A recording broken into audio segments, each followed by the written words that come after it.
welcome to One to Grow On, a show where we dig into questions about agriculture and try to understand how food production impacts us and our world. My name is Hallie Casey, and I studied and currently work in agriculture. And I'm Chris Casey, Hallie's dad. Each episode, we pick an area of agriculture or food production to discuss. And this week, we're focusing on Christmas trees, Christmas trees, Christmas trees.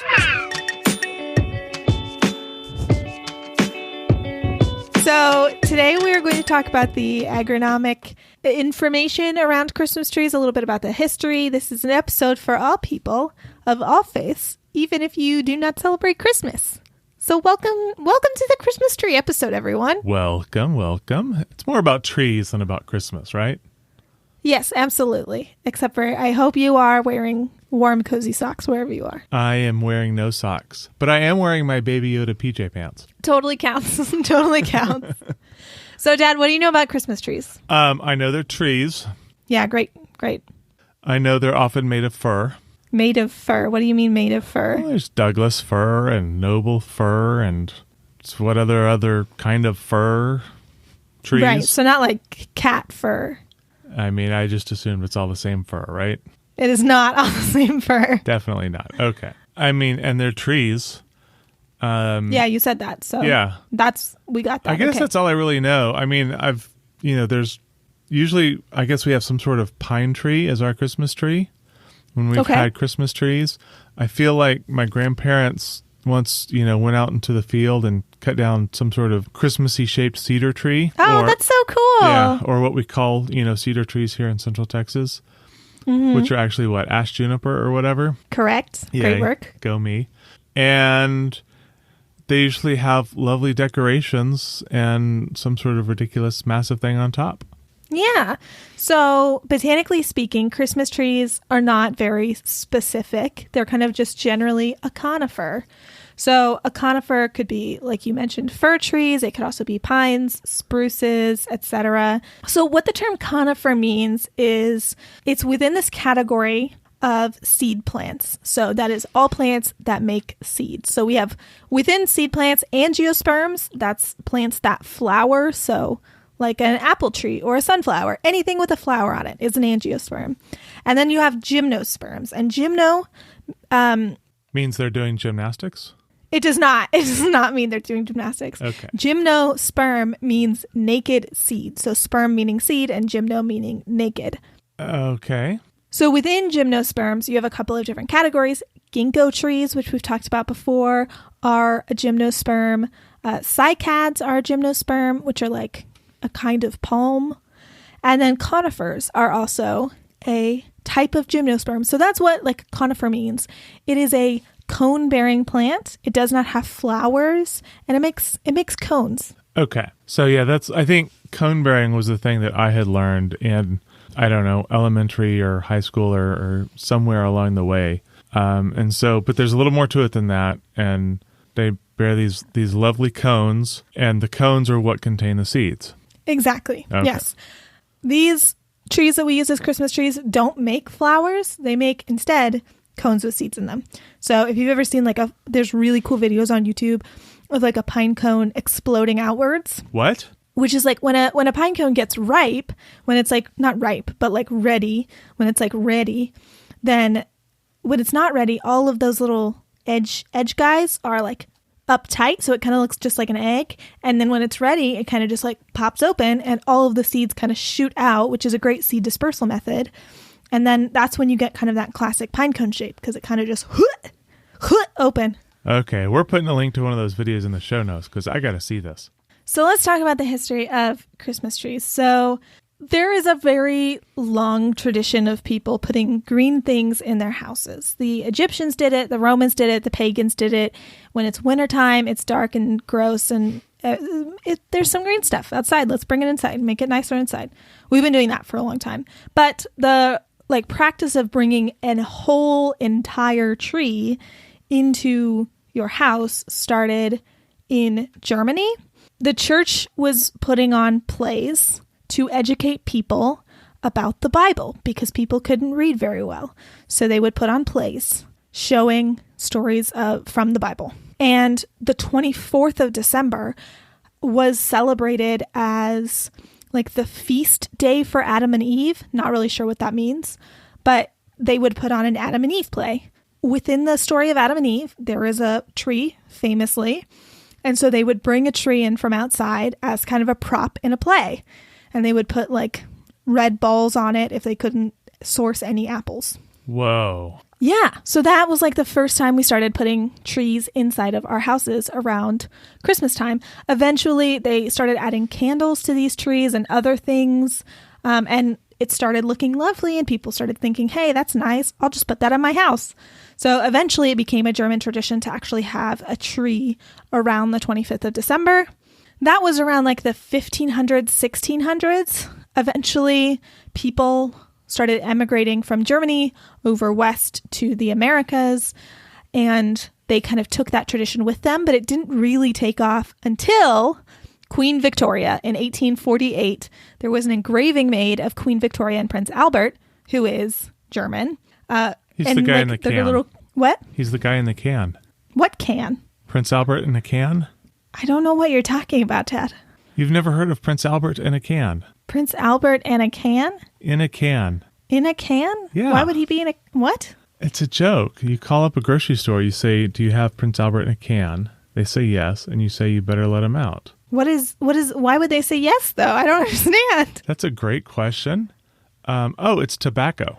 Okay, well, probably tobacco. Makes sense as to why I've never heard of this weird joke, because nobody chews tobacco anymore.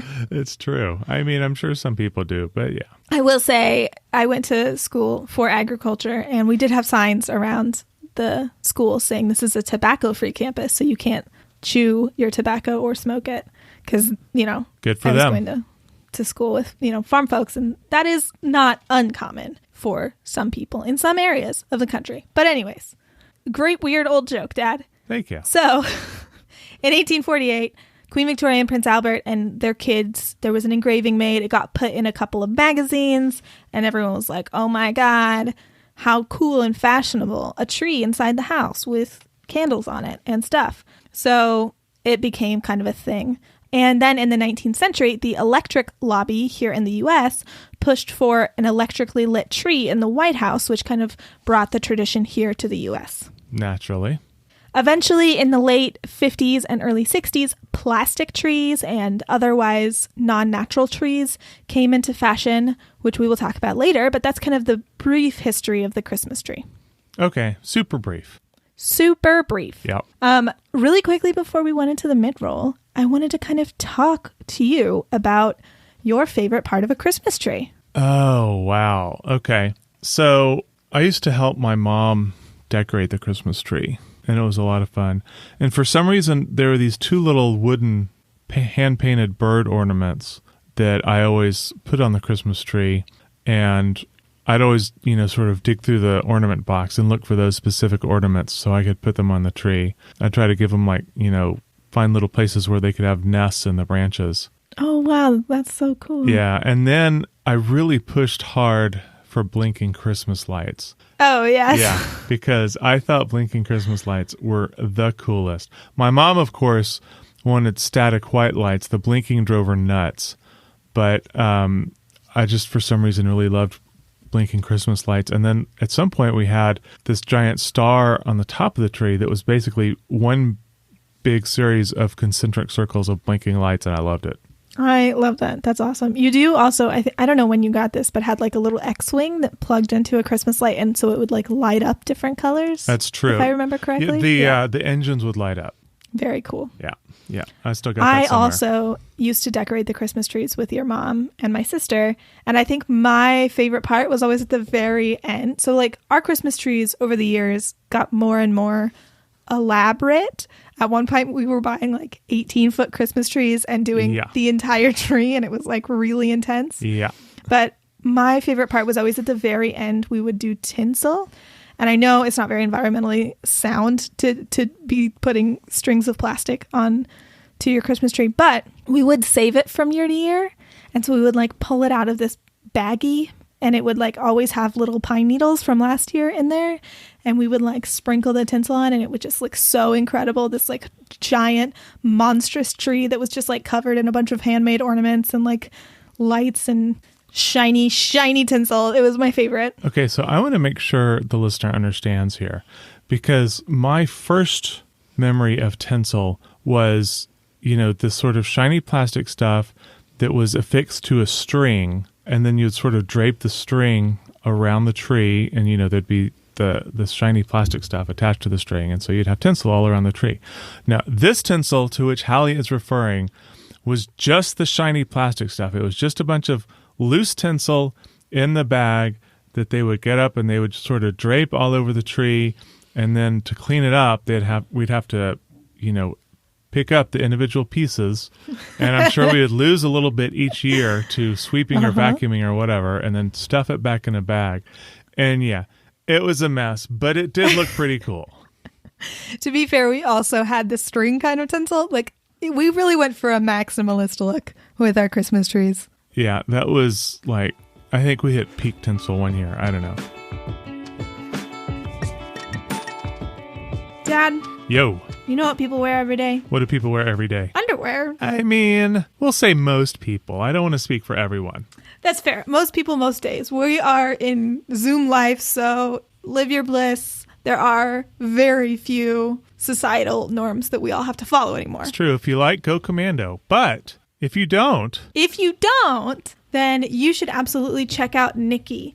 Nikki is a underwear brand that makes underwears from organic fair trade cotton, and it ships in 100% plastic-free packaging. I cannot tell you how happy I am that I don't have to take little baggies to the grocery store and have them recycled there, or just worse, put them in the landfill, into the garbage. That's the worst. So you get totally plastic-free packaging. They are committed to earth-friendly practices across the entire supply chain, as well as beyond the customer's use, because they have a first-of-its-kind recycling program for old undies. This is an amazing, sustainable underwear brand. It is so hard to find comfortable, sustainable underwear, in my opinion, and these ones really knock it out of the park. I am such a fan, and you can become a fan too today. If you go to Nikki.com and use the code GROWON at checkout, you can get 10% off. That's KNICKEY, and use the code GROWON at checkout. You know who I bet loves comfortable underwear? Who's that? Patrons. Our patrons! Especially our Starfruit patrons. Vikram, Lindsay, Mama Casey, Patrick, and Cheyenne. And Cheyenne. We are so grateful for you guys.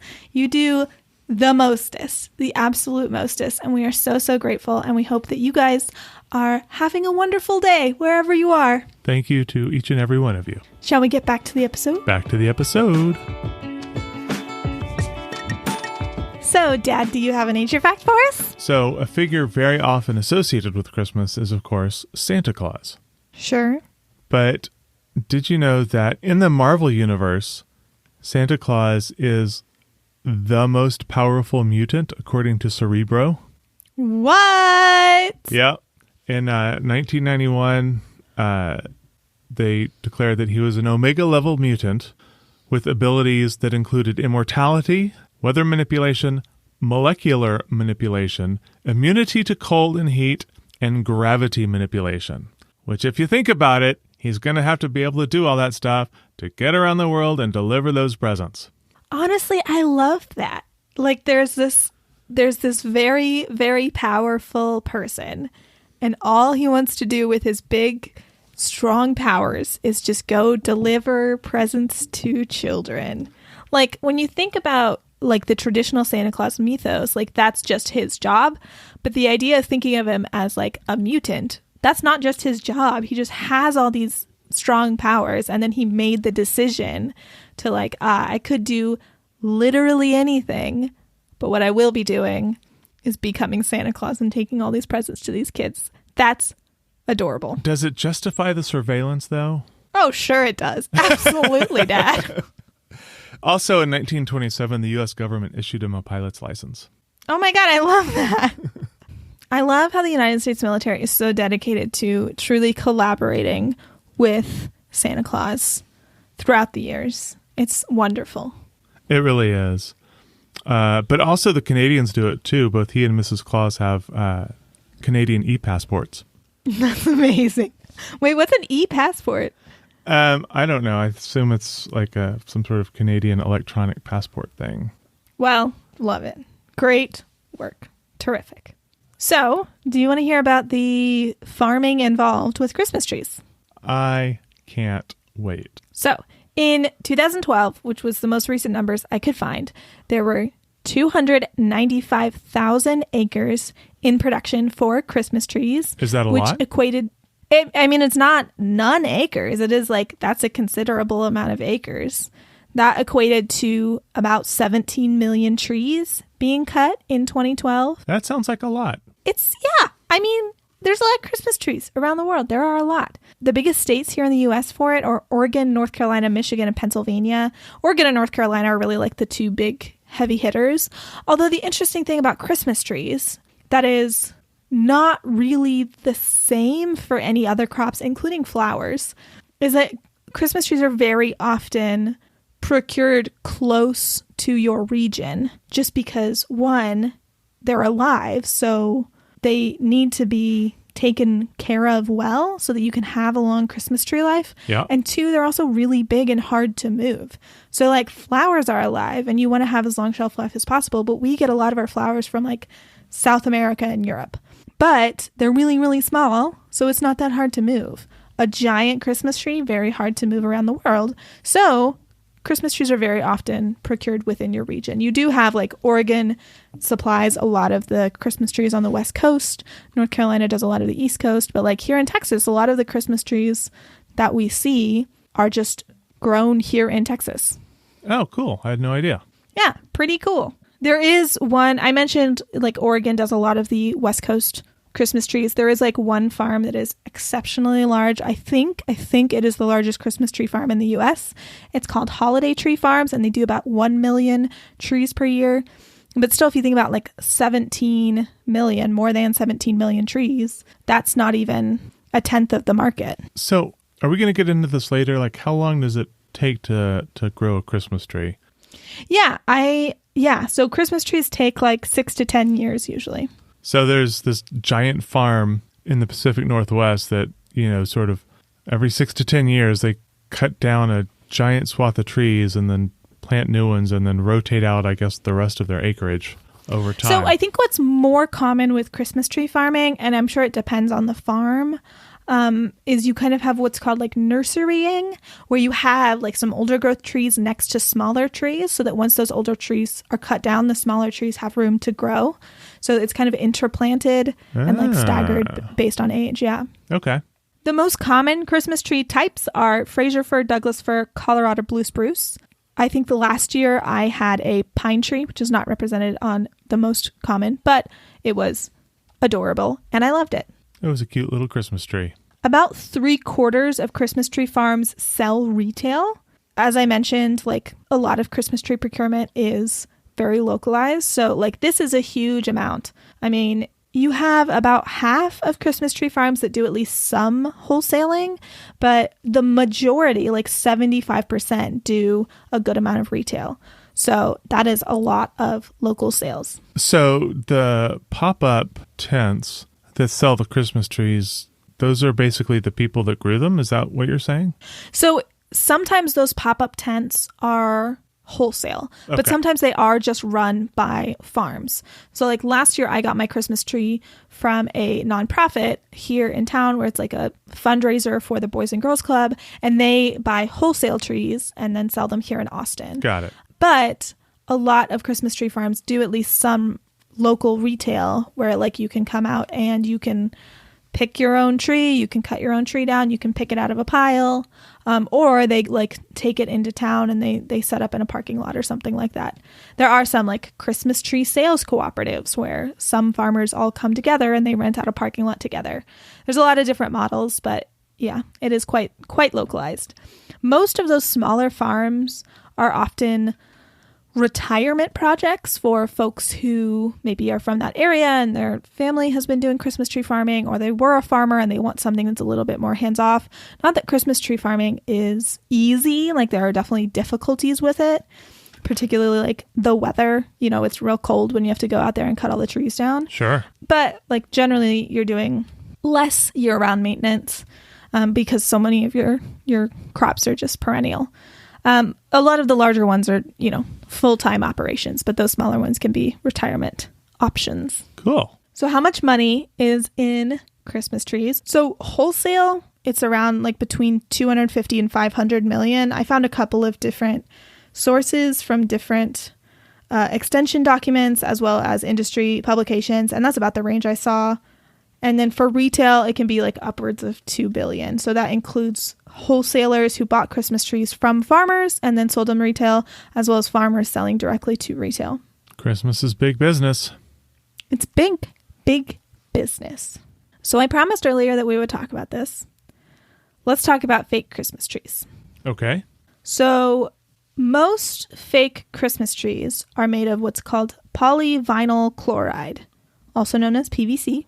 You can also get fake Christmas trees made of aluminum, made of fiber optic cable, feathers, etc., kind of whatever.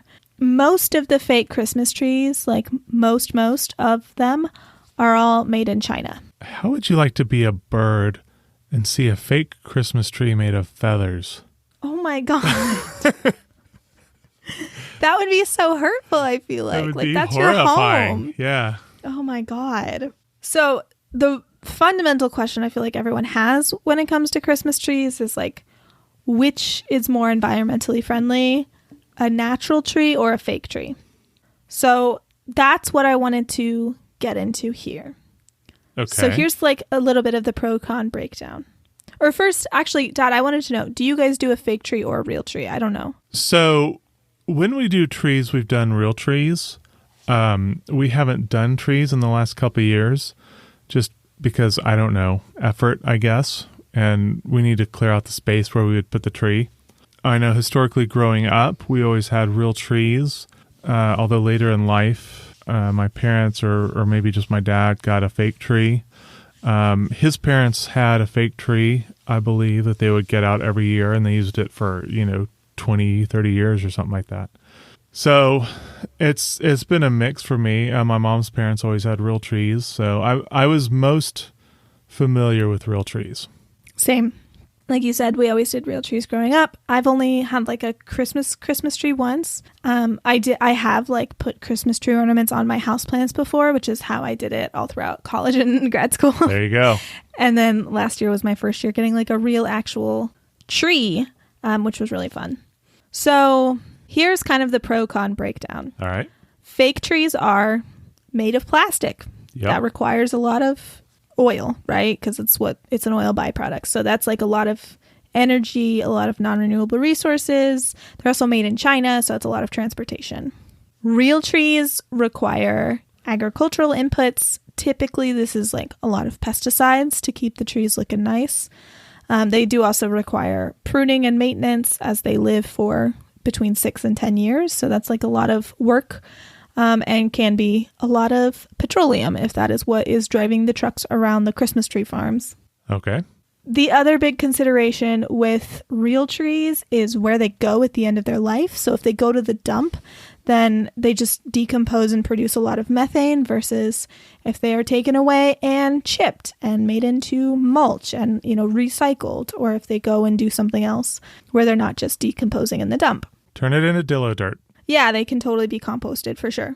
So that's kind of the pro-con. Here is the breakdown. There's not a lot of science, unfortunately, about like truly what is the best option. I found 2 life cycle analyses, and one of them said in order to balance out what you would be like spending in terms of carbon on a real tree versus a fake tree, you would have to keep your fake tree for more than 9 years. And the other study I found said more than 20 years. One of the studies was paid for by the Christmas Tree Association of America. And the other one was, I found it linked on the U.S. Department of Energy's Office of Scientific and Technical Information website, but it was done by a French-Canadian research firm who apparently does life cycle analyses, but this is the only study I could find from them, and it was done in like 2016, I think. And I also couldn't find anything under the names of the researchers other than this life cycle analysis. So these are very different numbers. Yep. I cannot say for sure that either of these life cycle analyses are really better than one or the other of them. Neither of them have been cited that much. One of them obviously was paid for by the industry. The other one, I don't know who it was paid for by. So it's unclear which one. Like, I can't just go out and tell you. Here's the answer. Here's my thoughts. When you do buy a new fake Christmas tree, unless it's like a wooden balsa wood Christmas tree, it's going to stay on the planet forever. Forever and ever. It's not going to go anywhere. If you buy a real tree, it can be decomposed. It can be turned into, wood chip mulch, which we can always use more mulch. Believe me, I know. That's kind of like my take on it. Like, my gut is, if you have a fake Christmas tree already, no point in getting rid of it. But if you don't have one, and if you can't find a used one that already exists, then maybe we don't need to be creating more that will just stay on the planet forever. Well, that sounds reasonable, although real trees are certainly getting more and more expensive over the years. But to review, Christmas trees are generally conifers, which means they are cone-bearing, and we're linking a cool video. They were, like so many things, popularized by a queen, and thank goodness Santa Claus is benevolent with all those powers. No kidding. Buy yourself a tree if you like. If not, that's cool. Have a wonderful and warm winter season, everyone. Take care. Bye. Thanks for listening to this episode of One to Grow On. This show is made by me, Hallie Casey, and Chris Casey. Our music is Something Elated by Broke for Free. If you'd like to connect with us, follow us on Twitter, Instagram, and Facebook at onetogrowonpod. Or join our Discord and Facebook communities and leave us your thoughts on this episode. You can find all of our episodes and transcripts, as well as information about the team and the show, on our website, onetogrowonpod.com. Help us take root and grow organically by recommending the show to your friends, or consider donating to our Patreon at patreon.com/onetogrowonpod. There, you can get access to audio extras, fascinating follow-ups, exclusive bonus content, and boxes of our favorite goodies. If you like the show, please share it with a friend. Sharing is the best way to help us reach more ears. Be sure to see what's sprouting in 2 weeks. But until then, keep on growing.